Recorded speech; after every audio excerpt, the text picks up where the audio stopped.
The rain came sideways that October night in Savannah, the kind that hammered old windows and turned cobblestones into rushing streams.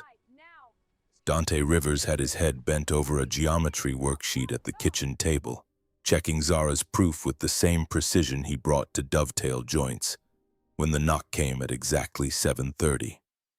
He froze. The pencil he'd been holding tapped once against the table and rolled to the floor. Nobody came to his door at this hour on a Tuesday. Not in weather like this. Not without a text first. He crossed to the front window and pulled the curtain aside. A woman stood on his porch in a camel-colored wool coat, posture impossibly straight, hands folded in front of her like she was waiting for a board meeting to start rather than standing in a downpour on a stranger's stoop. Except she wasn't a stranger. Even through rain-blurred glass, after 20 years, he knew that face. He opened the door. Cold, wet air rolled in ahead of her voice. "Dante." She said his name the way you say something you've been holding in your mouth for a very long time. "I'm here to collect a debt you've owed me for 20 years. She looked like she'd stepped directly out of the kind of world that didn't know his zip code existed. The coat was tailored, her dark hair pinned back clean and precise, but it was her eyes that stopped him, sharp and guarded with something else underneath, something that looked a lot like exhaustion. 20 years. He would have known those gray eyes in a blackout. "Vivian." His voice came out rough, catching on the name like a splinter. Behind him, a chair scraped against the kitchen floor. Zara, 12 years old and constitutionally incapable of minding her own business, appeared in the hallway with wide, assessing eyes. "Dad, who is it?" Vivian's gaze shifted past him to his daughter. Something moved across her face, too quick and too complicated to read, before the composure slid back into place like armor. "May I come in? We need to talk. It's about your promise." Dante felt the air leave his chest, his promise, the words he'd spoken when they were both 18, standing on the bank of the Wilmington River, while someone across the water set off a string of bottle rockets for the 4th of July. He'd meant them with everything he had. "If you ever need me, I'll be there. Whatever happens, count on it." He'd said it. He'd believed it. And then she had vanished from his life without a word. "Zara, go finish the homework in your room, please." His daughter hesitated the way she always did when she sensed something important was happening, which was always. She was perceptive the way her mother had been, right down to the angle of her chin when she was calculating, but she was also good about respecting the line between curious and intrusive. She nodded once, cut one last careful look at the woman in the expensive coat, and retreated. When her bedroom door clicked shut, Dante stepped aside.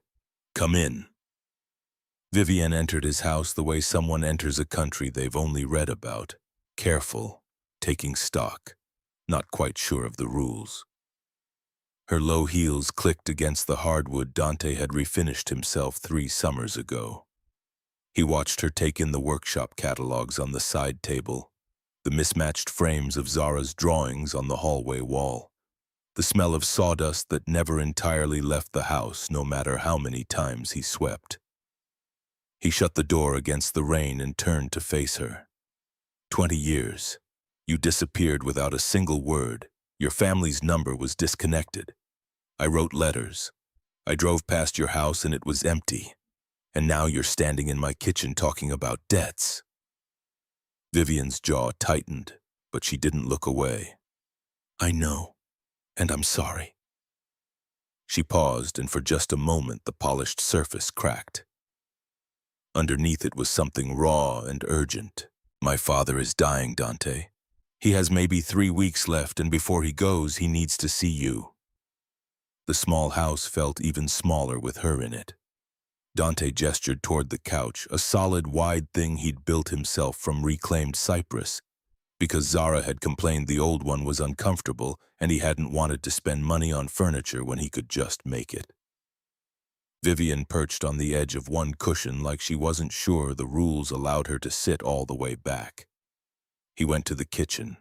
His hands needed something to do. "Coffee, please." He listened to the rain while the pot filled. He could feel her gaze on the back of his neck, the way you feel a change in weather. When he turned around with 2 mugs, she was looking at the photo of Zara stuck to the refrigerator with a magnet from the Georgia Aquarium. He carried the coffee to the living room, handed her one, and settled into the chair across from her. The old lamp in the corner threw a warm yellow light. Outside rain drummed against the windows in long, irregular pulses. "I saw a piece about you. Ashford Development Group, your father's company." "My company." He stepped back 3 years ago when his health started turning. "I've been running it since." She cradled the mug with both hands. "It's a lot to carry." "I'll bet it is." He leaned forward, elbows on his knees. "So help me understand why you're here, Vivian. Your father made it very clear 20 years ago that I wasn't good enough for his daughter. He sent someone, an actual lawyer, to tell me that you were going to Edinburgh to study, that you had a future that didn't include a woodworker's kid from Savannah's south side, that I'd only hold you back." Vivian flinched, a real one, the kind her composure couldn't catch fast enough. "He told you that? You didn't know?" She shook her head slowly. Her fingers went tight around the mug. I thought you'd decided to move on, that you'd chosen not to follow me. He told me you'd agreed it was for the best, that you'd said as much yourself." The words landed in the space between them like something dropped from a height. All these years, both of them living on the same lie pointed in opposite directions. Zara's door opened a crack. She was supposedly heading to the bathroom, but her eyes tracked directly to their guest with the focused attention of someone who had already decided this was the most interesting thing to happen all month. "Zara, this is Vivian Ashford. She's an old friend." "Hi." Zara's voice was cautious but not unfriendly. She had her mother's face, soft features, easy warmth, but her father's habit of cataloging everything she saw. He watched her take in Vivian's coat, the quality of her shoes, the careful way she held herself upright even while sitting on a homemade couch. "Hello, Zara." Vivian's voice changed entirely when she spoke to her. Something loosened in it. "Your father has told me nothing about you, which means I have a lot of catching up to do." Zara smiled, genuine, slightly wary. "He didn't mention you either. It must have been a really long time ago. 20 years, that's older than you." "It is indeed." The exchange was short, but Dante saw it. A flicker of warmth in Vivian's face that hadn't been there when she arrived. Brief, but real. After Zara retreated to the bathroom, Vivian turned back to him. "She seems wonderful." "She is, she's everything." He set his mug down. "Her mother passed 3 years ago, breast cancer. It's been just the 2 of us since." "I'm sorry." "Thank you." He leaned back. "But you didn't come here to hear about my life, Vivian. You said your father is dying and he wants to see me. What I need to know is why." Vivian took a breath so long and deliberate it seemed to cost her something. "Because he wants to apologize for what he did to both of us, for the lies he told, and because—" She paused and met his eyes directly. "Because I found out the truth 2 weeks ago, all of it, and I realized the debt was never yours to pay, it was his. But I'm the one who has to make it right." Dante stood and walked to the window. His reflection floated in the dark glass over the wet street outside. He could feel her watching his back. "Do you remember the night before you left?" "Every detail." Barely a whisper. He closed his eyes. Suddenly he was 18 again, sitting on the old wooden dock behind the Whitfield property with Vivian, both of them watching bottle rockets arc over the river. She'd been wearing a white sundress, her hair loose. She'd been crying because in the morning she was leaving for Scotland and neither of them could picture what came after that. "You said you were scared, that you didn't know if you could be that far from home, from me. And you took my face in your hands." Her voice barely held. "And you said that no matter what happened, no matter where life took us, if I ever needed you, You'd be there. He turned to face her. I meant it, Vivian. Every word. I know you did. That's why what happened next gutted me. She set her coffee down with hands that were not entirely steady. The composure was finally going, not crumbling all at once, but thinning like ice in March. One day we were making plans, talking about you visiting at Christmas, about how we'd manage the distance. And then nothing. You were gone. Your phone went to a message saying the number was no longer in service. Your letters stopped. It was like someone had just erased you. Because that's exactly what your father intended.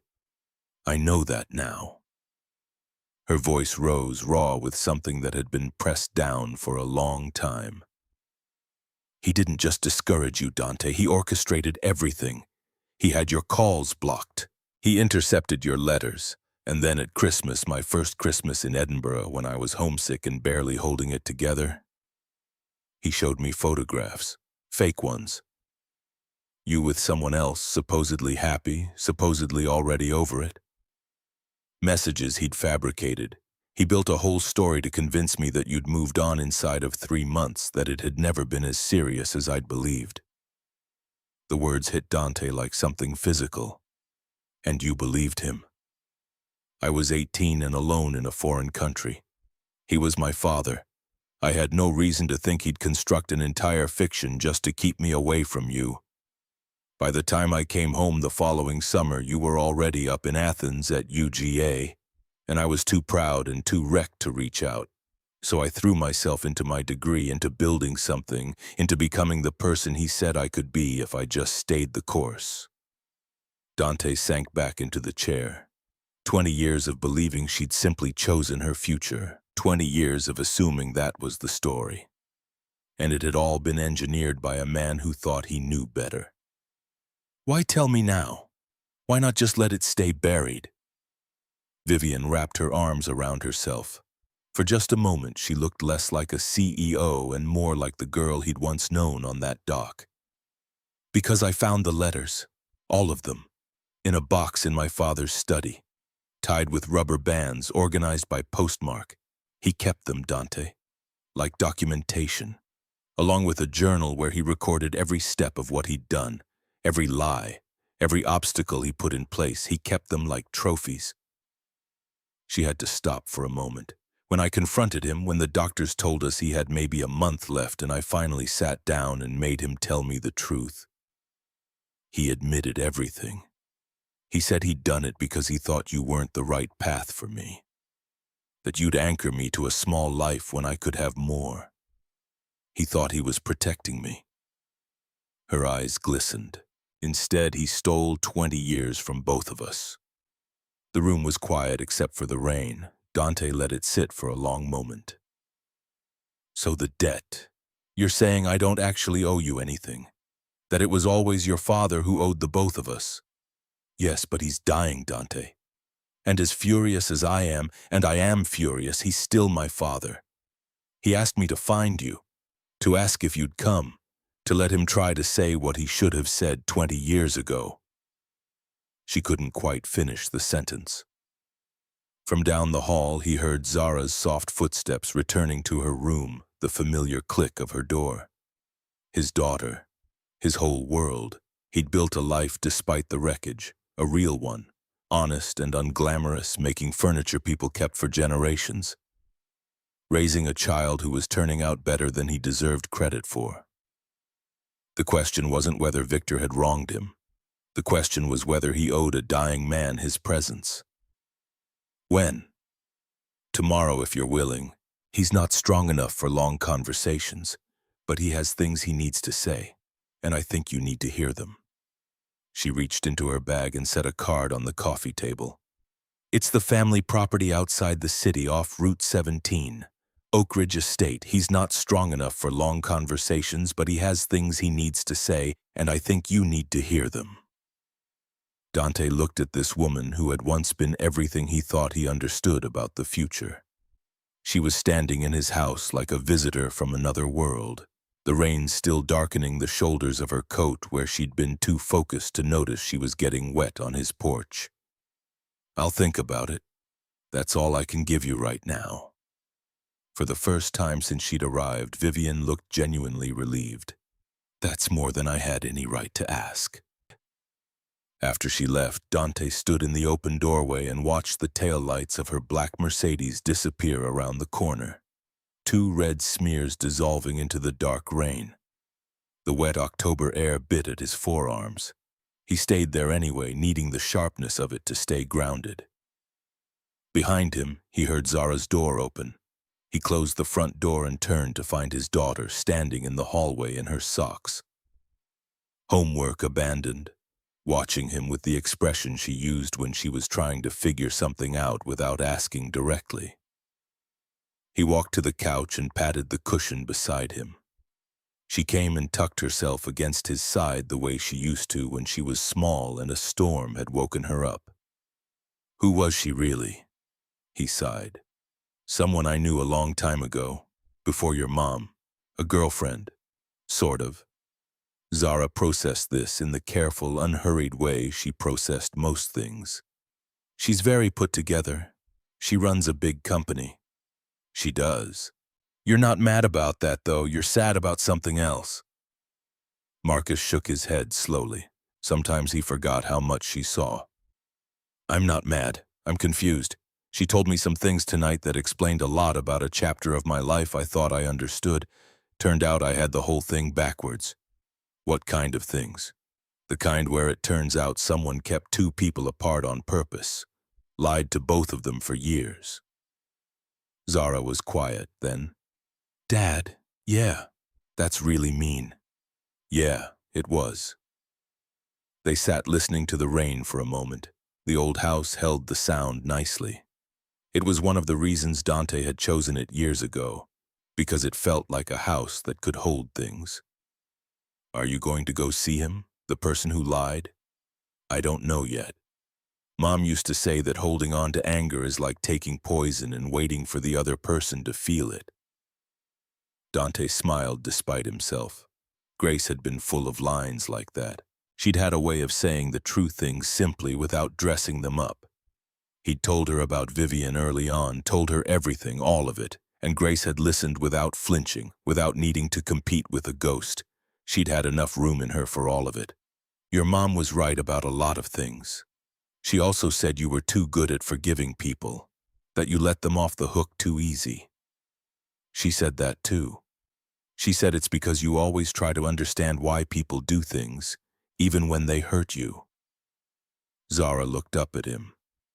"So what do you think you should do?" He didn't answer right away. He was quiet long enough that she answered for him. "I think if he's dying and he wants to say he's sorry, maybe you should let him, not for him, for you, so you don't spend the rest of your life wondering what he would have said." Dante pulled her in close. "And when did you get this wise?" "I had good teachers." She paused. "Also, I want to know what happens next. It's like a real story, and you always tell me good stories need proper endings." He laughed, quiet, genuine, the kind that only came when something surprised him. "This isn't a novel, kid. I know, but it's still a story, yours and hers, and you don't know how it ends yet." That night, long after Zara had gone to sleep, Dante sat at his workbench in the attached shop, not to work, just to think the way he sometimes did when the house felt too still. He opened the bottom drawer of his old toolbox and found it where it had always been, folded into quarters, soft at the creases from 20 years of being left alone. A piece of notebook paper, slightly yellowed. A hand-drawn map in 2 different handwriting styles, his in block print, Vivian's in loops. Every place they'd said they'd go together. Paris, Big Sur, the barrier islands off the Georgia coast, little checkboxes next to each one, all of them empty. He smoothed it open on the workbench, ran his thumb along the old fold lines. The boy who'd drawn that map had meant every promise he'd made. And even now, with everything, Dante couldn't quite stop recognizing himself in that kid. Someone who showed up, someone who kept his word, someone who believed in doing the right thing even when it was inconvenient and cost something real. The question was, What was the right thing now? His phone lit up with a text from an unknown number. "It's Vivian. I hope it's okay that I found this. It wasn't hard. I just wanted to say thank you for hearing me out. Whatever you decide, I understand.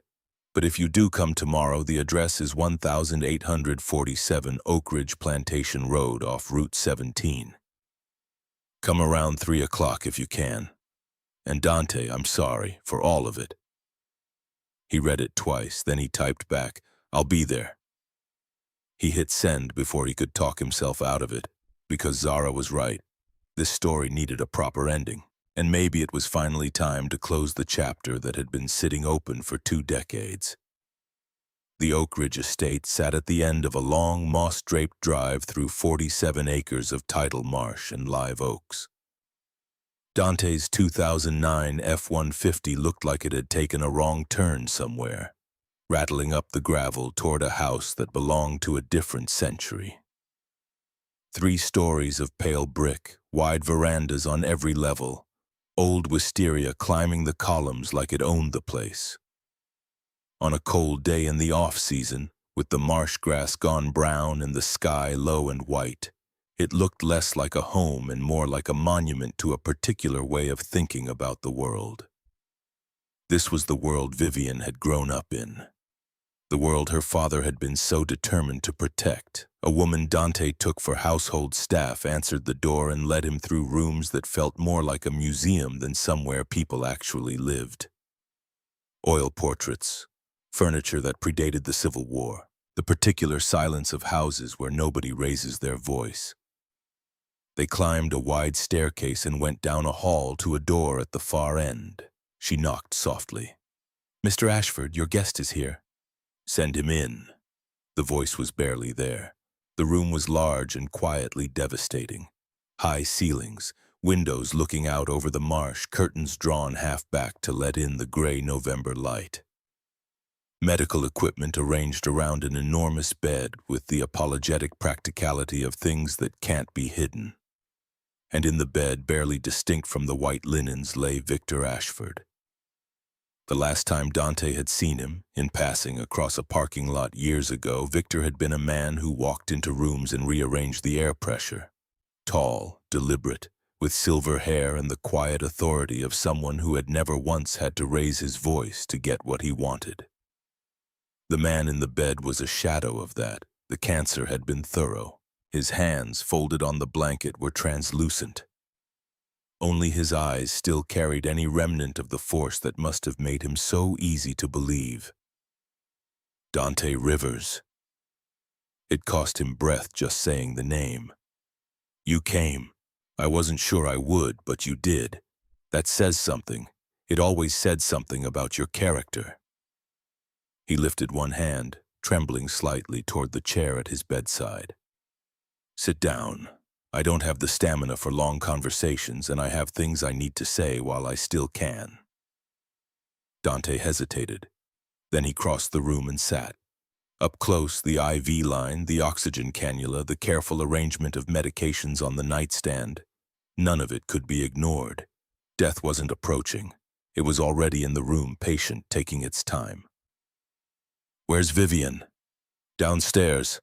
I asked her to give us the room first. What I did was my choice, my sin to confess." Victor's breathing was measured and labored. "Why?" The word came out harder than Dante ended. "We were kids, 18. We weren't talking about anything permanent. We were just in love." "I know. That's exactly why I did it." Dante said nothing. "Because you were genuinely in love. I watched you two that whole summer. I saw the way she looked at you, like you were the thing that made everything else make sense. And I looked at you and I saw a boy from the South Side with good hands and a good heart and no money and no connections and no path to the kind of life I'd spent 30 years building for her." His eyes closed briefly. "I told myself I was protecting her future. I believed that. I need you to know I genuinely believed it." "So you decided for her?" "Yes, I decided for her." He opened his eyes again. They were wet. "I had your calls rerouted through a service I controlled. I intercepted every letter you sent, all of them.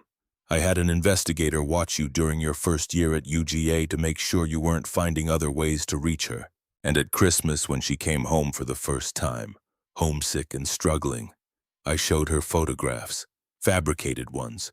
You with someone else, happy, already moved on. I built a story around it piece by piece until she had no reason to doubt it.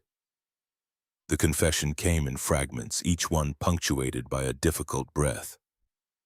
Dante sat and listened to the systematic dismantling of his own past, rebuilt in someone else's image without his knowledge.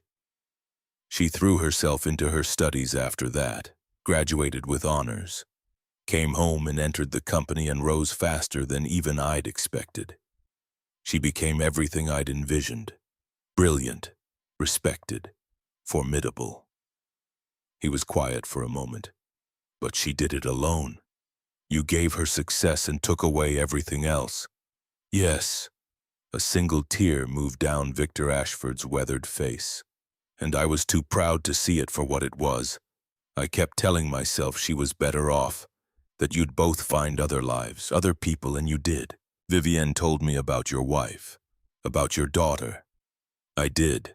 I had a good marriage, a real one. And I have Zara. I built a life worth living. He paused. But Grace is gone now, and it's just the two of us. And that's a lot to carry.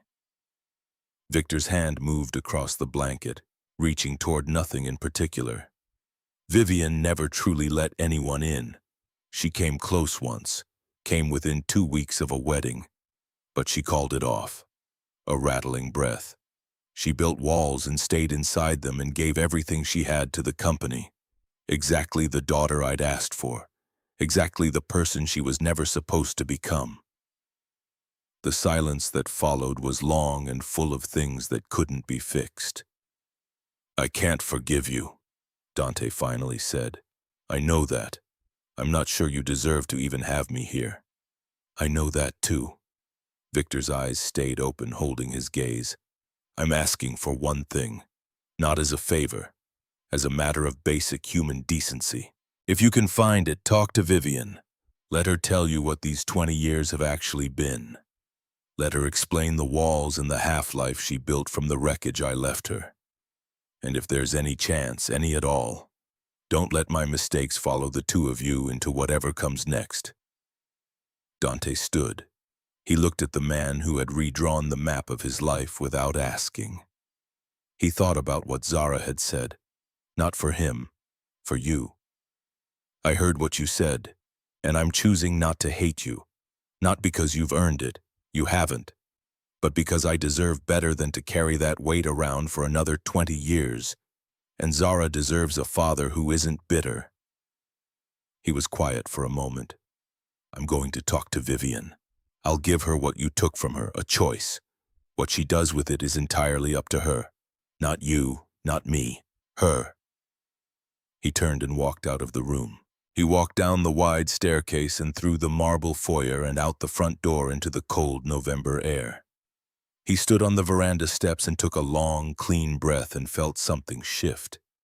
Something he'd been holding without knowing it, beginning to release. His phone buzzed. Zara. How did it go? You okay? He typed back. I'm okay. Tell you everything when I get home. I invited Miss Ashford to dinner tomorrow. Hope that's all right. The response came back in under a minute. Seriously? Okay, but can we get the low country place on Jones Street? Their shrimp and grits is so much better than anything we make. He smiled and got in his truck.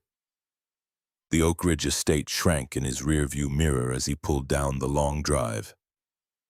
The marsh stretched out on both sides, brown and dormant, waiting for spring. He drove back toward the city, toward his small house and his daughter and his tools and the modest, particular life he'd built. And for the first time in a very long time, the horizon ahead of him felt like something more than just more of the same. Vivienne arrived the next evening carrying 2 grocery bags instead of takeout, which was not what anyone had agreed to, but which turned out not to matter at all. I saw a farmer's market on my way through Forsyth. I couldn't help it. Fresh pasta, actual tomatoes. I promise I know what I'm doing. Zara stared at the bags like they might be evidence of something. Our kitchen is like 11 square feet. Perfect. At my place, the kitchen is bigger than this entire house. I still only ever use one corner of it. What followed surprised Dante more than anything else that week. Vivian took command of the small kitchen with genuine competence, not showing off, just capable. She set Zara to work tearing basil while she handled garlic and crushed tomatoes from scratch. Dante poured wine and stayed out of the way, which she gently indicated was probably for the best, given that his cooking skills topped out at scrambled eggs and frozen things. So, Zara used the careful, casual voice she employed when she'd already decided to ask something and was just choosing her angle. You and my dad were in love when you were young. Zara. What? You told me I'd get the real story. I'm starting at the beginning. Vivian smiled at her cutting board. Yes, we were. When you're 18, it's sometimes hard to know whether what you feel is the real thing or just the feeling of feeling something very intensely. But looking back from 20 years out, yes, it was real. Zara thought about this while she worked. My mom told Dad they fell in love slow. She said she didn't even notice it happening until one day she just understood that she couldn't picture her life without him in it. The sentence sat in the kitchen air, not pointed, just honest. She sounds like she was a remarkable woman. She was. She was sick for a really long time before she died, but she never got mean about it. She spent most of the end making sure Dad and I would be okay. Zara's hands stilled on the basil for a moment. She made me promise to make sure he didn't stay alone forever. She said he was really good at taking care of other people and not good enough at letting people take care of him. Zara. Dante's voice carried a little more weight this time. I'm just saying, Mom would have wanted you to be happy. She looked directly at Vivian across the small kitchen. Tell me about when you knew it was the real thing with him. Vivian caught Dante's eye across the counter. Something unspoken moved between them, an acknowledgement that this conversation was happening whether they guided it or not. Driven by a 12-year-old who had learned early that time ran out and pretending otherwise was wasteful. Tell me about your mom, if you want to. And Zara did. While they cooked, she talked about Grace, her terrible puns, the way she made every ordinary Tuesday feel like it deserved a small ceremony. How she'd insisted on celebrating things like the first day of a new season and the completion of difficult homework and any meal that came out better than expected. Dante listened and added pieces of his own, and it didn't hurt the way he'd expected it to. It felt like something Grace deserved, to be talked about with warmth, out loud among people who hadn't been afraid to ask. By the time they sat down to eat, the apartment had changed quality entirely. The meal was simple and good, fresh pasta with tomato sauce, garlic bread, a salad. They ate elbow to elbow at the small table, and it felt like something that could become a pattern. Okay, Zara set down her fork after her second bowl. Now tell me the part where her dad was the villain. Zara, you literally said her dad lied to both of you and kept you apart. That's the villain part. I'm not wrong. Vivian met the girl's eyes with something like respect. Your daughter is very direct. She gets it from her mother. I like her. And so they told the story, not all of it, not with every sharp edge intact, but the shape of it, separated by lies, fed contradictory fictions, 20 years before the truth came loose. Zara listened with the complete concentrated attention she gave to things she'd decided mattered. That's really sad, but also sort of romantic in a tragic way, like a story that's in the middle of not being sad anymore. That's a generous read. So what happens now? Are you going to try again, or is this just closure? Vivian answered directly, honestly, meeting Zara's gaze without deflection. I don't know. Your dad and I are very different people than we were at 18. We've both lived whole lives since then. You can't just pick up where you left off because that place doesn't exist anymore. But you could start somewhere new. It doesn't have to be the same thing. It could be something completely different. When did you become a relationship counselor? I watch a lot of documentary series while you're doing invoices. Despite himself, Dante laughed. Vivian joined in. And then Zara did too, and the tension broke like ice in a warming river. And for a little while, the small house was just 3 people laughing together at a kitchen table, which turned out to be exactly what the evening needed. Victor Ashford died 4 days later on a Wednesday morning when the last of the autumn rain had cleared and weak winter light was coming through the marsh grass. Vivian called from the estate, her voice stripped of everything professional, just small and hollow. "He's gone. He went quietly. The nurse said he just stopped." "I'm sorry, Vivian." A long pause. "Will you come to the funeral? I know it's a lot to ask. I don't think I can do this in that house surrounded by all those people alone." "Of course. When?" "Saturday, 2 o'clock. Cathedral of St. John the Baptist. I'll text you." The funeral was packed. Business associates, Savannah Society figures, longtime employees of Ashford Development. Dante sat toward the back in the only suit he owned, a 10-year-old dark gray number he'd worn to Grace's service and hadn't taken out since. He watched Vivian stand at the front of the cathedral and receive condolences with the composed efficiency of a woman who had been trained since childhood to perform grace under pressure. But he could see the places where it was costing her. The slight tremor in her hands when she accepted flowers, the careful set of her jaw, the depth of the exhaustion in her eyes that all the composure in the world couldn't quite conceal. The eulogies were polished and impersonal. A minister who'd met Victor Ashford twice, a business partner who spoke about vision and legacy and strategy. No one mentioned the man who'd rewritten 2 people's futures without their consent. No one knew about the box of letters tied with rubber bands. Afterward, at the reception at Oak Ridge, Dante found her standing alone in the sitting room, shoes off, hair coming loose from its pins, the perfectly maintained exterior starting to give way at its edges. "Thank you for coming. I saw you in the back. I said I would. People keep telling me how lucky I was, what a strong, visionary man he was." Her voice was thin and brittle.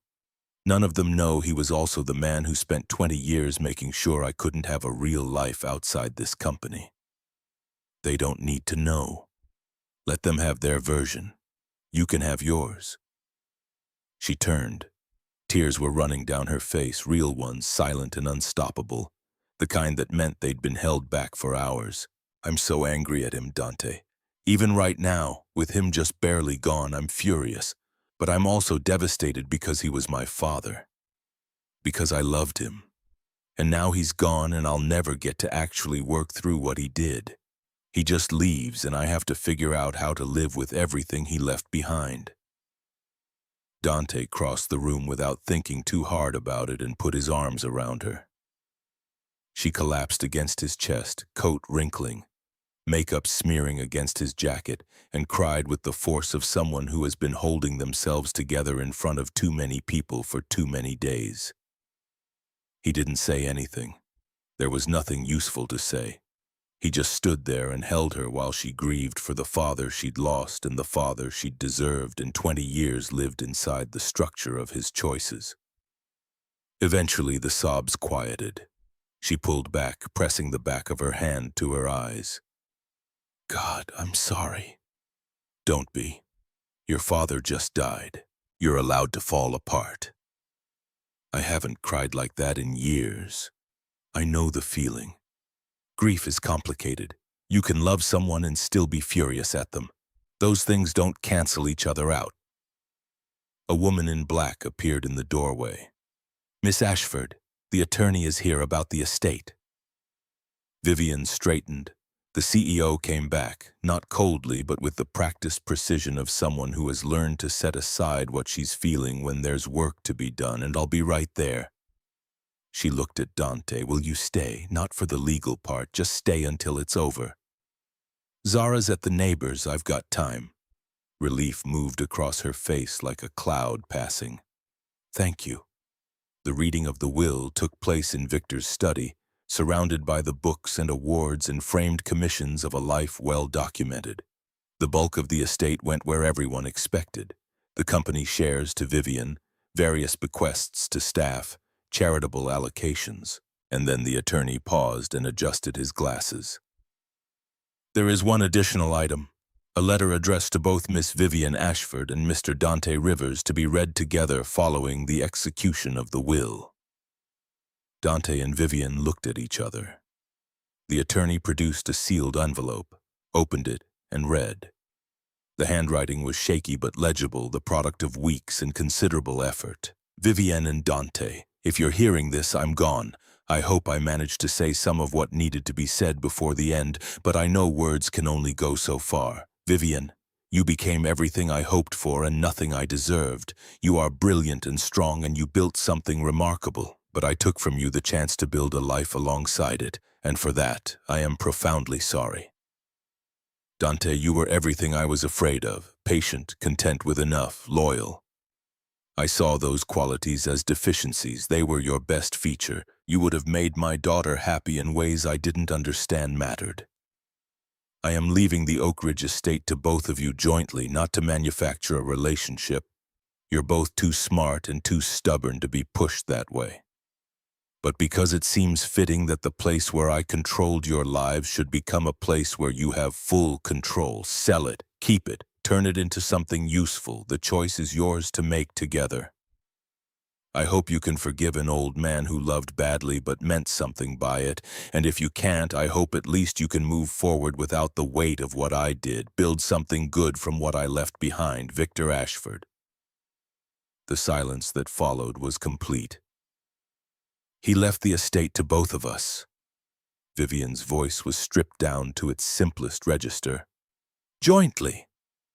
Equal shares, mutual agreement required to sell or significantly alter. The trust is irrevocable. The attorney confirmed. Dante sat very still. I don't want his property. I didn't come here for anything from him. I understand, Mr. Rivers, but the terms are clear. If you disclaim your interest, your share goes to a designated charity rather than to Miss Ashford. Still managing things? Vivian's voice carried a thread of something else underneath the brittle edge. Dark amusement, maybe. The absurdity of it. After everyone else had gone, after the attorney packed his papers and the last guests filtered out, Dante and Vivian stood alone in the silent house. What do we do? I think we decide together. That's actually the only part of this I'm okay with.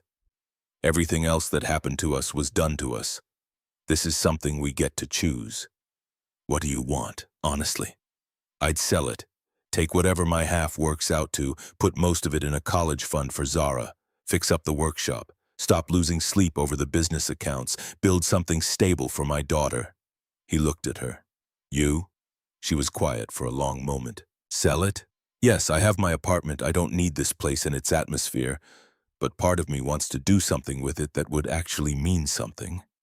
Something that would make the money come from a different direction than just, she gestured around the room, than just legacy. Like what? I don't know yet. They left together as the evening came down. At the front door, she turned to him. Thank you for staying, for all of it. Where else would I be? Get some sleep, Vivian. You've had a brutal few weeks. She nodded. And as he drove home through Savannah's dark streets, past the live oaks draped in Spanish moss, past the squares and the old storefronts and the familiar grid of a city that had always felt like his, Dante thought about Victor Ashford's final move. He should have been angry about it. He almost was. But underneath the frustration was something closer to tired recognition. The old man trying in his clumsy and controlling way to give them something he didn't know how to give directly. Permission, a shared project, a reason to keep talking. It wasn't redemption, but it was something. 6 months passed. Spring arrived gradually, the azaleas in Forsyth Park coming in slow and extravagant in April. everything that had been brown and dormant suddenly deciding to try again. In those months, the world around Dante shifted in ways that were small and accumulating and hard to point to exactly. He and Vivian met regularly, sometimes at coffee shops, sometimes at the workshop when she wanted to see what he was building, once or twice at her apartment downtown when they needed to go through the Oak Ridge paperwork. The conversation started practical and expanded from there. He learned she ran 6 miles before dawn every morning and listened to old Coltrane records when she needed to think. That she'd never learned to properly swim despite growing up with a pool the size of a municipal facility. That she kept a shelf of architecture books she'd bought with the intention of reading and hadn't yet opened. She learned that he still wrote poems sometimes when he couldn't sleep. Nothing for anyone else, just a way of organizing himself. That he could identify any bird in coastal Georgia by its call, that he'd once had serious intentions of writing a novel before the practical demands of building an actual life had moved those ambitions to a quieter shelf. They were slowly and carefully learning each other from scratch. Zara had turned 13 in April, and Vivian had asked to take her to lunch for her birthday.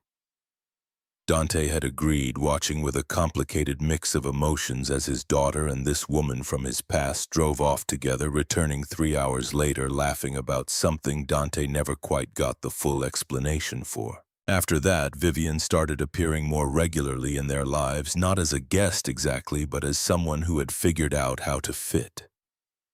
She came to Zara's school performance in May, sitting between Dante and his neighbor Doris from down the street. She helped Zara shop for a dress for the 8th grade end-of-year formal when Dante admitted he was genuinely out of his depth. She showed up on random Tuesday evenings with Thai food and stayed to watch whatever she and Zara were currently watching together. It was comfortable. It was easy. And that terrified Dante more than he wanted to acknowledge.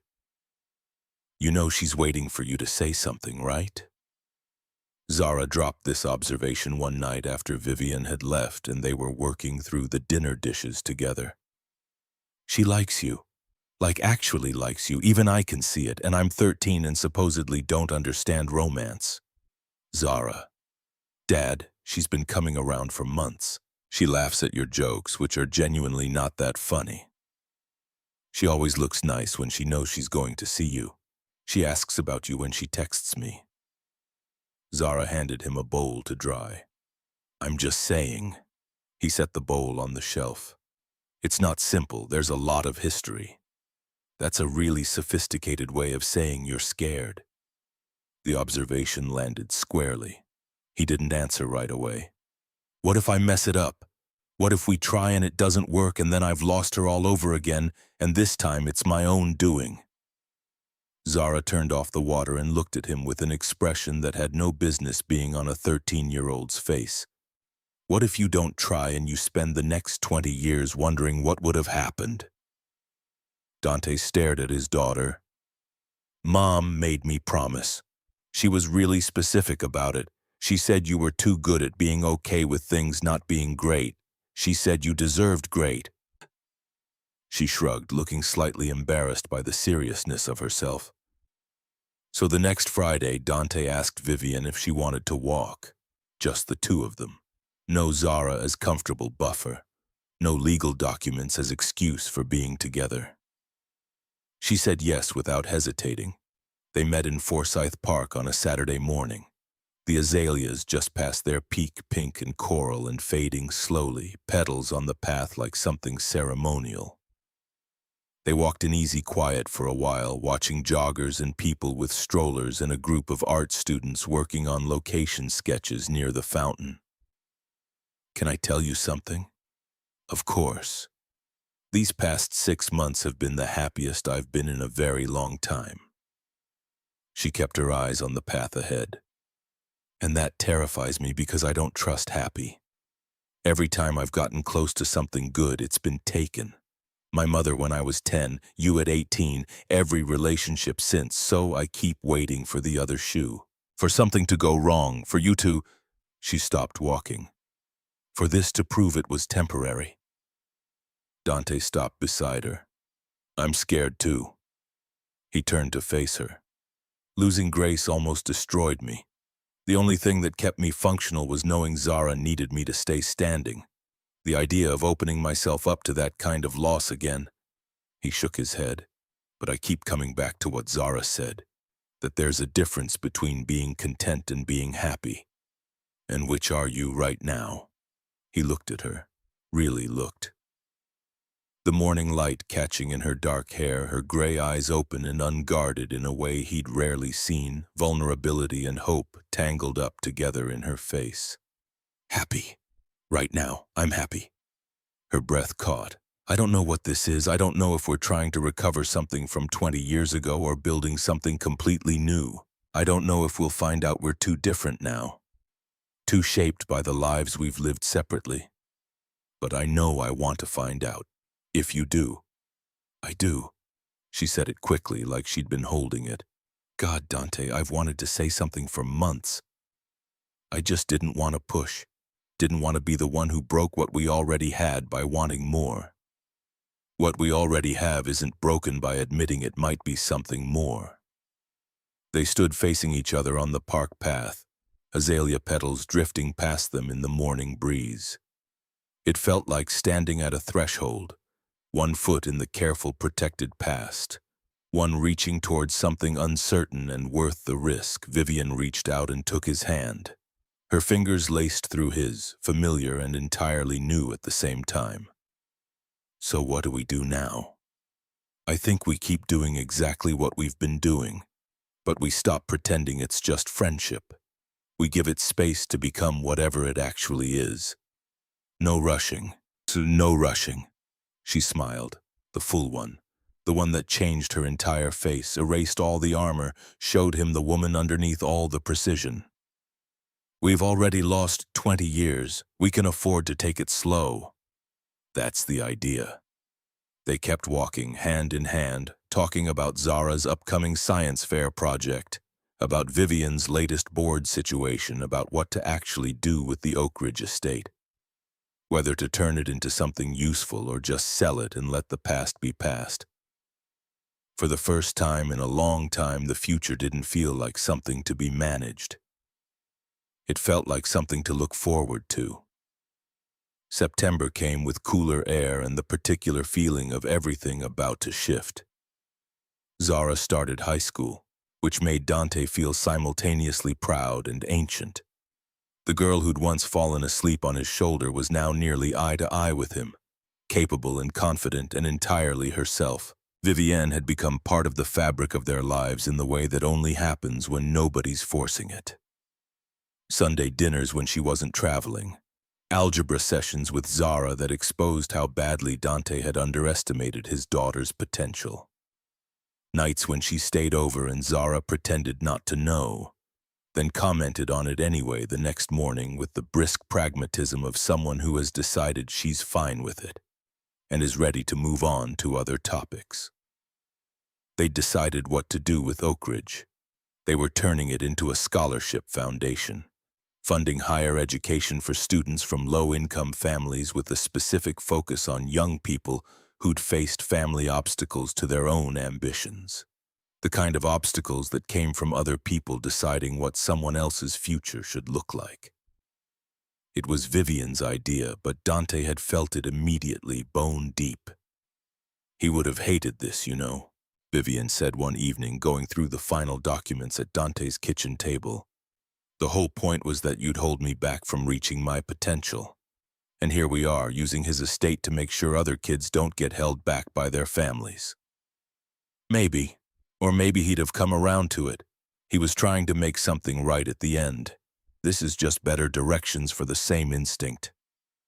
We're calling it the Grace and Victor Ashford Youth Opportunity Fund. He looked up from the papers. I want Grace in it.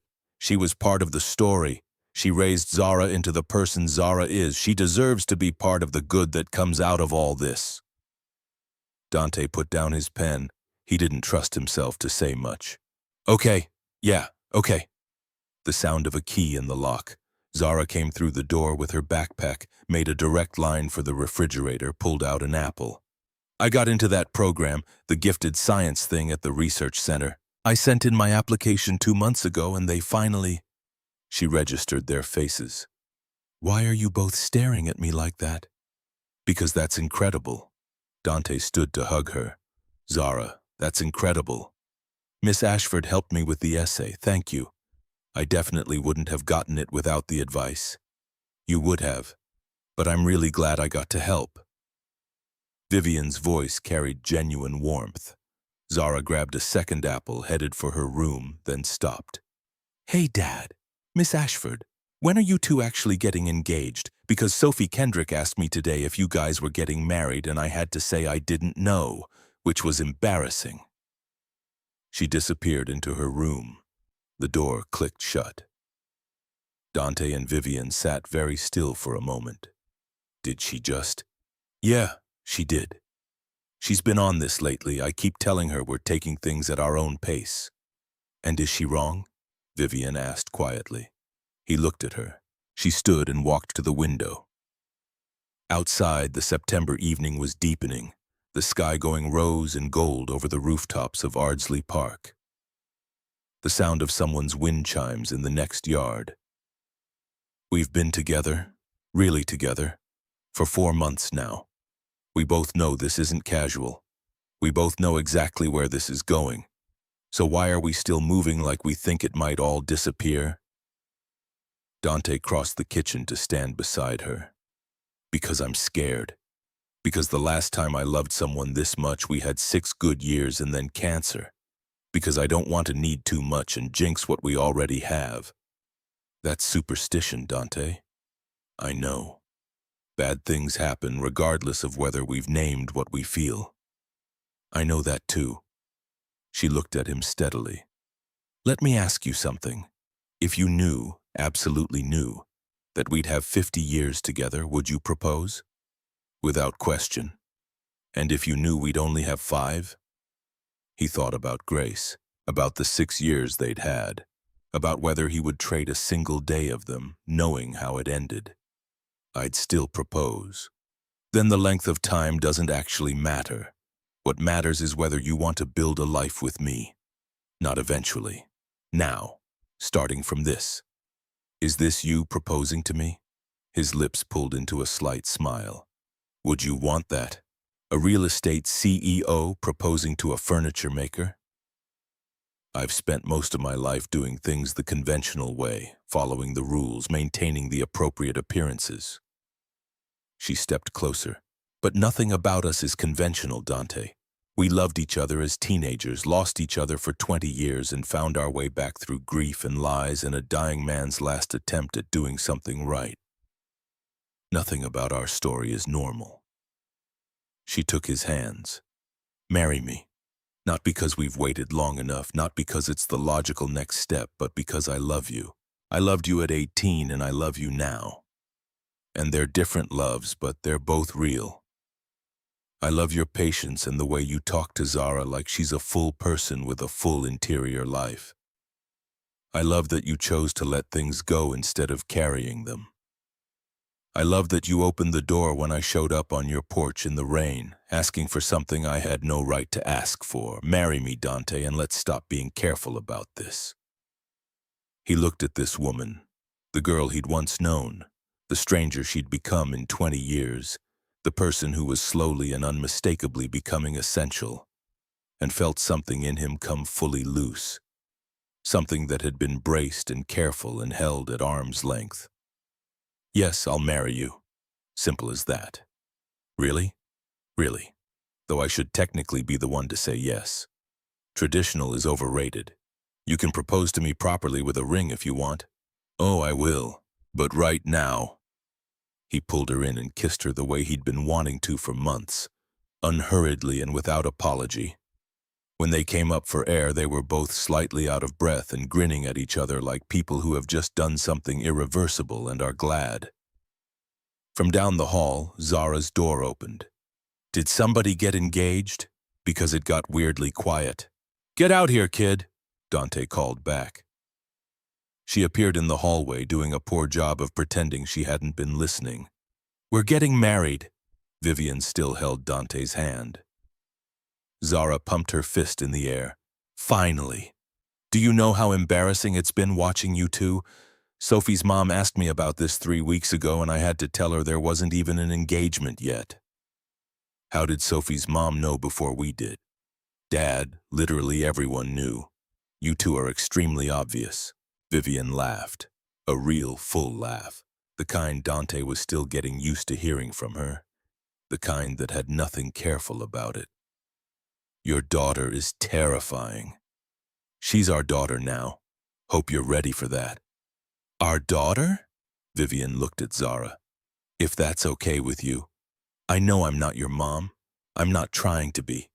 But I'd be honored to be part of your family officially. Zara rolled her eyes in that specific way only teenagers can pull off. Obviously it's okay. Why do you think I've been pushing Dad to hurry up? I'm not getting any younger. I'd like us to be a proper family unit before I leave for college. That's 4 years from now. 5, but still. She grabbed an apple from the fruit bowl. Third one today, Dante noted, and headed back toward her room. Can we order from the Jones Street place to celebrate? Their shrimp and grits is so much better than anything we make. Dante looked at Vivian. Shrimp and grits it is. Later, after the food, after the planning, after Zara eventually retreated to her room, Dante and Vivian sat together on the cypress couch, her head on his shoulder, the city lights flickering through the old window glass. Are you happy? Yeah. He thought about the word for a moment. Not just content, actually genuinely happy. Not just content. She repeated it softly like she was learning the distinction. He pressed a kiss to the top of her head. Thank you for showing up at my door in the rain, for being brave enough to come collect that debt. Thank you for opening the door, and for being the kind of person worth looking for after 20 years. She was quiet for a moment. Outside, Savannah settled into its particular nighttime quiet, the distant sound of someone playing guitar on a porch a few blocks over, the old houses breathing in the September dark. Inside the small row house in Ardsley Park, 2 people who had traveled separate roads for 2 decades sat in the room where the map they'd drawn at 17 was still folded in a toolbox drawer. All those empty checkboxes, all those places they'd said they'd go. It wasn't the story they'd imagined at 18, but it was better, because it was earned, built from loss and time and the particular courage required to open a door when you don't know what's standing on the other side of it. The wedding took shape in the way good things sometimes do when nobody's trying too hard to force them. Dante wanted something small and honest, held at the workshop where he'd built most of the furniture in their lives. Vivian agreed immediately, sketching out plans for a backdrop made from reclaimed teak salvaged from Oak Ridge's old boathouse. They settled on late September when the heat finally broke and Savannah's air turned breathable again. 140 guests, neighbors, craftsmen from the guild, Vivian's remaining board members who hadn't resigned in protest when she'd stepped down as CEO, Zara's entire 8th grade class because she'd insisted. I'm 13 and officiating my dad's wedding. This is either peak Modern Family or deeply weird. I choose peak. She'd gotten herself ordained online through one of those websites that didn't ask too many questions. Spent 2 weeks writing the ceremony longhand in a notebook she refused to let anyone see. The morning of the wedding arrived cool and clear. October light slanting through the workshop windows in thick golden bars. Dante stood in his small office adjusting his tie for the 6th time when Vivian appeared in the doorway already dressed. Her gown simple and elegant, cream-colored silk that moved like water. You're not supposed to see me before. That's superstition. We've had enough bad luck from following other people's rules. She crossed to him and fixed his tie with quick, competent hands. Besides, I wanted to give you something. She pulled a small wooden box from her clutch, set it on his desk. Inside, wrapped in tissue, was a pocket watch, old brass engraved on the back with coordinates. Wilmington River, where you made me the promise. I had it commissioned 3 months ago. been carrying it around waiting for the right moment. He turned it over in his palm, the weight of it solid and real. It's perfect. Check the time. He opened it. The face showed 7:30. The exact minute I knocked on your door in the rain. It doesn't run. I had them freeze it there, because that's when everything started again. Dante pulled her close, careful not to crush the silk. 20 years stolen can't be returned. But we can decide if the next 20 will be lived in truth or buried in bitterness. He'd said it before that first night, but it landed differently now. Here, with the wedding an hour away and the rest of their lives opening up like a door swinging wide. The ceremony began at 3. Dante stood under the teak arch he'd helped Vivian sand and seal, watching guests file in and settle on the mismatched chairs they'd collected from estate sales and thrift stores. No two pieces matched, which somehow made it better. A visual representation of how families actually got built, piece by piece. Nothing perfect, everything chosen. Zara took her position up front in a navy dress she'd picked out herself, her notebook open, looking simultaneously terrified and determined. Vivian appeared at the far end of the workshop, walking alone, because her father was gone and she'd decided she didn't need anyone to give her away. She was making this choice herself. The afternoon light caught in her hair as she walked toward him, and Dante felt something in his chest crack open, not breaking, but expanding, making room for more than he'd thought possible after Grace. Different love, not replacement, addition. When Vivian reached him, Zara cleared her throat with exaggerated formality.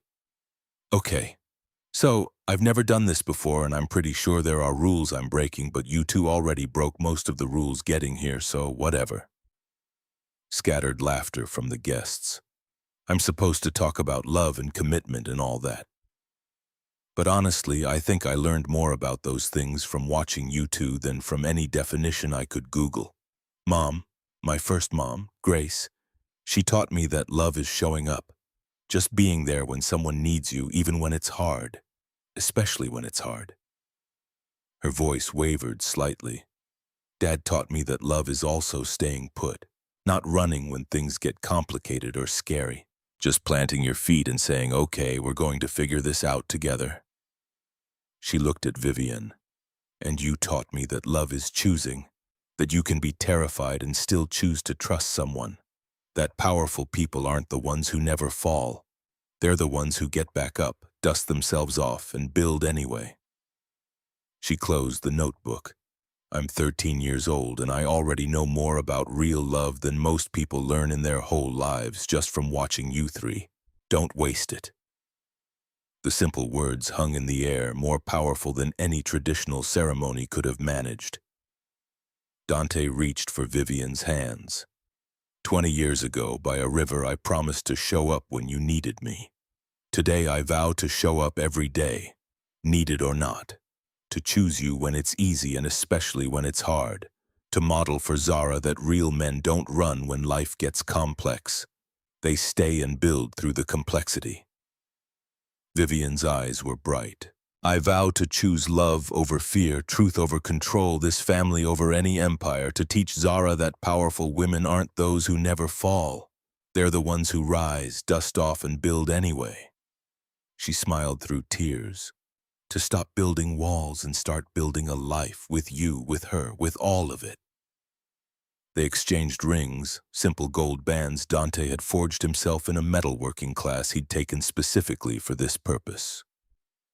Zara pronounced them married with considerably more confidence than she'd started with. And when Dante kissed Vivian, the workshop erupted in applause that rattled the windows. The reception spilled out into the yard as the sun dropped lower, casting everything in amber. They'd set up long tables under string lights, brought in low-country food from 3 different restaurants because they couldn't decide on just one. The cake was modest, 2 tiers, topped with a wooden figurine Dante had carved, 2 people holding hands on a bridge. Instead of cutting cake, they gathered everyone around the cornerstone they'd prepared for the foundation's future headquarters. The Grace and Victor Ashford Youth Opportunity Fund had secured a property downtown, an old textile mill they'd be converting. The first brick sat waiting, ceremonial, engraved with the founding date. Dante, Vivian, and Zara placed their hands on it together and set it into wet mortar while a photographer captured the moment. Building something good from what had been taken. Turning theft into opportunity. Making sure other kids wouldn't lose their futures to someone else's idea of what was best. As twilight deepened, Simone Laurent appeared at Dante's elbow, the lawyer who'd been his friend through everything. Congratulations, genuinely. Thank you, for all of it. The paperwork, the late-night calls when I was spiraling. That's what friends do. She paused, watching Vivian across the yard, talking to one of Zara's teachers. I meant what I said that night. But I also meant it when I said you deserved someone whose heart didn't need rebuilding. I met someone, actually. Another attorney. He's good people. I'm happy for you. Yeah, me too. She clinked her glass against his and moved back into the crowd, and Dante felt the last thread of guilt release. Everyone was exactly where they needed to be. Dr. Preston Vale showed up late, which surprised everyone, carrying a wrapped box and an awkward expression. He found Vivian near the dessert table, set the gift down carefully. I wasn't sure I should come, but I wanted you to know I'm genuinely happy for you. What we had was safe, and I realize now that's all it was. You deserve more than safe, you deserve this. He gestured vaguely at the celebration, the lights, the laughter. Vivian touched his arm lightly. Thank you for coming, and for saying that. You deserve more than safe too. Working on it. He smiled, the first genuine one Dante had ever seen on his face, and disappeared back into the crowd. No villain, just someone who'd wanted something different and had the grace to wish them well. The party wound down around 11. Guests filtered out with takeaway containers and promises to visit once they were back from the honeymoon. Zara had negotiated permission to stay with Sophie's family for the week. Already packed, bouncing on her heels with excitement about having the house to herself and her best friend. Don't burn anything down. Dad, I'm 13, not 5. We'll be fine. Go be married. She hugged them both, fierce and quick, then climbed into Sophie's mom's car without looking back, already deep in conversation. Dante and Vivian stood in the empty workshop, string lights still glowing, chairs scattered, the remnants of the best day either of them had had in longer than they could remember. We did it. We did. Vivian leaned against him, exhausted and content. Now what? Now we go to Paris. Then we come back and figure out the rest. They flew out the next morning, spent a week walking through museums and sitting in cafes and checking off the first box on that old hand-drawn map. Paris had been on the list for 20 years. It felt right to start there. They returned to Savannah in early October to find the foundation already moving faster than anticipated. Applications had poured in, over 200 in the first month alone. Stories of kids whose parents had forbidden college, who'd been steered away from art or music or trades because the family needed them to take over businesses they didn't want.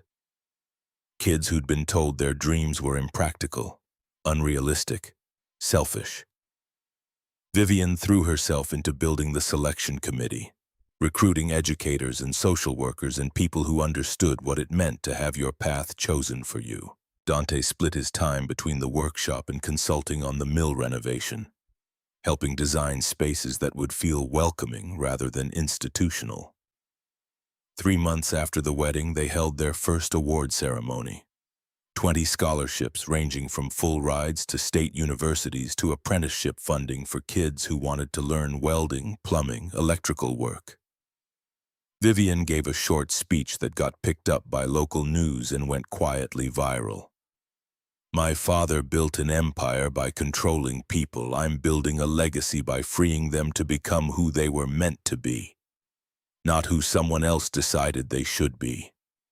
not who fit into someone else's plan, who they actually are in all their messy, complicated, beautiful specificity. The clip ran on 3 major networks. Donations tripled overnight. Winter settled in, mild by most standards, but enough to make Savannah's residents pull out jackets they'd forgotten they owned. Zara was thriving in high school, her science fair project on tidal ecosystem restoration taking second place at regionals. She'd grown another 2 inches, now officially taller than Vivian, which she mentioned roughly once a day with poorly concealed delight. One evening in early December, as they sat around the dinner table, a new tradition, all 3 of them together at least 4 nights a week, Zara set down her fork with theatrical precision. "So I've been thinking. Dangerous. Huh. Anyway, the foundation is doing the education thing really well. But what about after? Like, what happens when these kids graduate and need jobs but don't have networks or connections?" Vivian and Dante exchanged glances. "What are you thinking?" "Internship program. Partner with local businesses. Create pathways that don't require knowing someone who knows someone. Actual meritocracy instead of just saying the word and pretending it exists." She'd clearly been working on this speech. "I could help design it. I mean, I'm only 13, but I'm also exactly the demographic you're trying to serve in like 5 years. I know what would actually help versus what sounds good in a press release." Vivian leaned back, studying Zara with open admiration. "You're absolutely right. And yes, you should help design it. We'll need student voices on the committee anyway. Might as well start with someone who knows how to call out our nonsense." "Excellent. I already made a presentation. Can I show you after dinner?" "Of course you did." Dante shook his head, smiling. "Of course you did." A week before Christmas, the attorney handling Victor's estate called with news. There was another item discovered during the final clearing of the Oak Ridge study. A drawer in the massive mahogany desk that had been locked, the key only recently found taped to the underside of a shelf. Mr. Ashford left specific instructions that this should only be delivered if Miss Ashford, Mrs. Rivers, I should say, married Mr. Rivers. The condition has been met. Would you like me to bring it by, or would you prefer to collect it? They drove out to Oak Ridge together on a Saturday afternoon, the marsh brown and windswept under gray December skies. The house stood empty now, most of the furniture sold or donated, the rooms echoing and strange without Victor's presence filling them. The attorney met them in the study, handed over a sealed wooden box. Walnut, beautifully crafted, about the size of a large shoebox, a USB drive taped to the top, labeled in Victor's shaky handwriting, "Open after viewing." They took it back to Dante's workshop, set up a laptop on his desk. The video file was dated 2 weeks before Victor died, filmed in his bedroom with afternoon light streaming through the windows. He looked terrible, gaunt, the oxygen cannula visible, his voice barely above a whisper, but his eyes were clear. "Vivian, Dante, if you're watching this, it means my daughter chose you, Dante. And that makes me prouder than anything I built in 40 years of business. I got almost everything wrong, but I got one thing right. I saw clearly what kind of man you were. I just misunderstood whether that was a weakness or a strength. Patient, loyal, content with enough. I saw those as deficiencies. They were your best features. You would have made my daughter happy in ways I didn't understand mattered." He paused, gathering breath. "Vivian, you became everything I hoped for and nothing I deserved. Brilliant, powerful, respected, and utterly alone because I couldn't let you have both, the career and the love. I thought you had to choose. I was catastrophically wrong." Another pause, longer. "In the box you'll find what I call drawer number 2. After Vivian found the letters you sent her, Dante, I realized she'd wonder about the reverse. So I'm giving you the answer before you have to ask. These are the letters she sent you. 78 of them, first 2 years in Edinburgh and beyond. I intercepted every one. Read them together. Understand that you both tried, you both fought for this. I stole it from both of you equally. His voice dropped even lower. There's also an envelope. Inside is a certified check for $250,000 in your name, Dante. Not charity, reparations. Payment for 20 years of labor I stole by stealing her. Use it for Zara's education. Use it for the foundation. Burn it and scatter my ashes in contempt. Your choice. The one thing I'm not doing is making the choice for you. He looked directly at the camera. Build something good from the wreckage I left. Build something so magnificent I'd weep at having missed witnessing it. And Vivian, your mother would have loved him. She would have fought me on this if she'd lived. I'm sorry I didn't listen to the memory of her wisdom. I'm sorry for all of it. Be happy, both of you. That's the only legacy that matters. The video ended. They sat in silence for a long moment before Dante opened the box. 78 letters, bundled in groups of 10, organized by date. Vivian's handwriting, younger and loopier than her current precise script, covered page after page of aerograms and blue airmail paper. She reached for the first bundle with shaking hands, unfolded the top letter. Her eyes scanned the page and immediately filled with tears. Oh God! What? She handed it to him wordlessly. Dante read, Dante, it's been 4 months and I'm starting to think I imagined everything. Did I imagine it?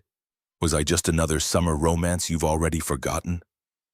I can't stop thinking about the river, about the promises we made. I'm trying so hard to focus on my studies, but everything here feels hollow without you. I write these letters not knowing if you're getting them, if you're choosing not to respond, or if something else is happening that I can't see. Please write back. Please tell me I wasn't alone in what we felt, Viv. The date, December 1986, 4 months after she'd left. They read through the letters together, a catalog of increasing desperation, turning slowly to resignation, turning finally to bitter acceptance. The pregnancy scare appeared in letter 43, 2 weeks late. Terrified, completely alone in a foreign country, convinced she'd been abandoned at the worst possible moment. I'm 3 weeks late now, and I don't know what to do. I'm 18 and alone, and you've vanished, and I'm too scared to tell my father because he'll make decisions for me. And I just need you. I need you to tell me it's going to be okay. I need you to show up like you promised. Where are you? Why won't you answer? Did I do something wrong? The next letter, dated a week later, mentioned the relief of getting her period and the simultaneous devastation that she'd gone through the terror alone. That Dante hadn't been there. That he'd never be there again. Vivian was crying openly now, shoulders shaking. Dante pulled her close and felt his own tears coming, hot and fast. 20 years of parallel pain, both of them screaming into voids, neither hearing the other. I thought you abandoned me when I needed you most. Her voice was muffled against his chest. I thought you chose your future and I was too small to fit in it. We were both wrong. We were both fighting for this and neither of us knew. They cried together for what felt like hours. For the 18-year-olds who'd tried so hard and lost anyway. For the years stolen. For the children they might have had. For Grace, who'd never needed to exist because Vivian would have been there all along. Except Grace had existed and Zara had come from that. And maybe that was the impossible thing about time. You couldn't unknit it without losing the good that had grown in the spaces between the bad. Eventually the tears stopped. Vivian pulled back, wiped her eyes with her palms. The check. I don't want his money. I know. But look at what he said, your choice. He's finally giving us that. So what do you choose? Dante thought about it, about Zara, about the foundation, about the kids whose letters they'd read in applications, whose stories echoed their own. The foundation, all of it. We'll create an emergency fund for students who hit unexpected crises, pregnancy, family emergencies, sudden homelessness, things that would normally derail everything. We'll call it the Second Chances Fund. The best revenge against theft of your past is building a future so magnificent the thief would weep at what they missed witnessing. Vivian said it quietly, almost to herself. Yeah, exactly that. They added the Second Chances Fund to the foundation's structure in January. By March, they'd already deployed it 6 times. Kids who would have dropped out, who stayed in because someone caught them, because someone showed up. Spring arrived again, the azaleas doing their annual show, Savannah turning pink and white and impossibly beautiful. Dante and Vivian checked off 2 more boxes on the map. Big Sur in April, a long weekend driving the coast. The Barrier Islands in May, camping with Zara, who complained about bugs and then spent 3 hours documenting tidal pools with scientific precision. Zara's MIT acceptance letter arrived in June, thick envelope, full ride plus stipend. Her essay, The 3 Women Who Taught Me Strength, had apparently made the selection committee cry. She'd written about Grace, about Vivian, about Simone, who'd shown her what it looked like to be brilliant and kind simultaneously. 5 years early, but they said I can defer if I want to finish high school normally. She was trying to sound casual and failing completely. What do you want to do? Vivian asked, and Dante loved her for asking instead of deciding. I think I want to stay, finish high school, help build the foundation's student advisory board, go to prom even though prom is objectively terrible, do the normal things before I do the exceptional ones. Then that's what you'll do. The foundation's first anniversary fell on a Tuesday in September. They'd funded 63 scholarships, 40 apprenticeships, 17 emergency interventions, changed 120 lives, which meant changing the trajectories of families, communities, futures that would now go different directions. Vivian had fully stepped away from Ashford Development, keeping her 30% stake as a silent partner, drawing enough to live comfortably while pouring the rest into the foundation.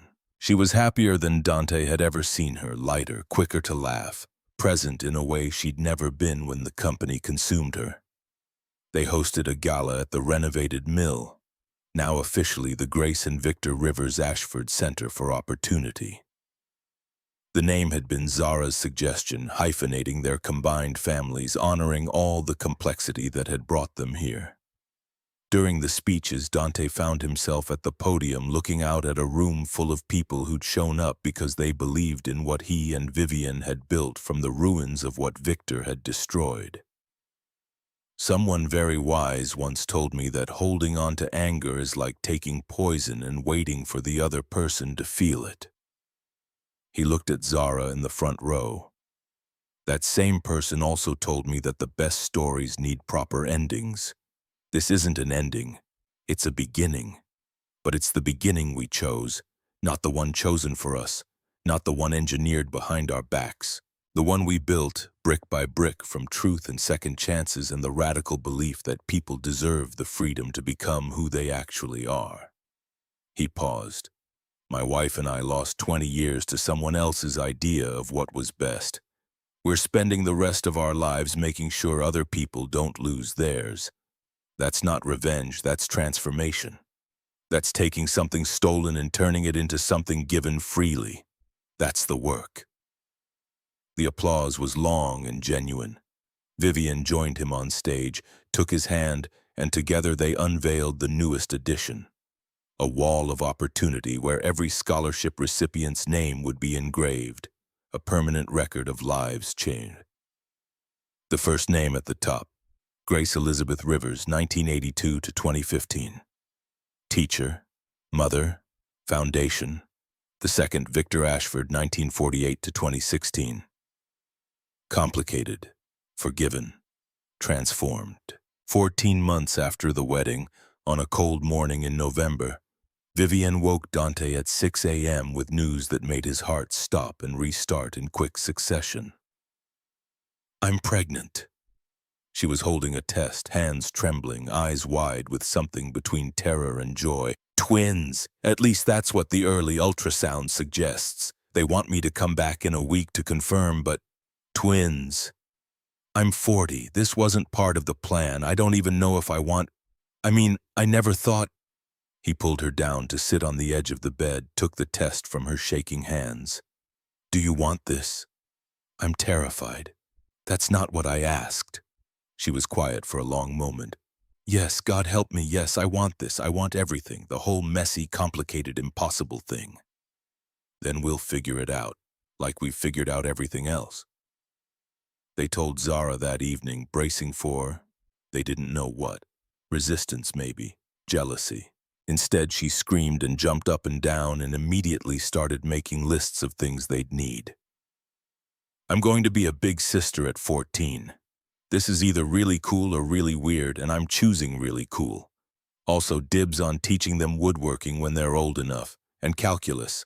I'll be in college, but I can zoom in. The pregnancy was cautiously labeled high risk, given Vivian's age, which meant more appointments, more monitoring, more opportunities for anxiety to spiral. But it progressed smoothly. Textbook, the doctor said, surprisingly so for twins. Vivian worked until 7 months, then grudgingly agreed to step back when her blood pressure started climbing. She set up an office in Dante's workshop, ran foundation operations from a desk positioned where she could watch him work, which he pretended to find annoying and secretly loved. The twins arrived in early June, 4 weeks early but healthy, a boy and a girl.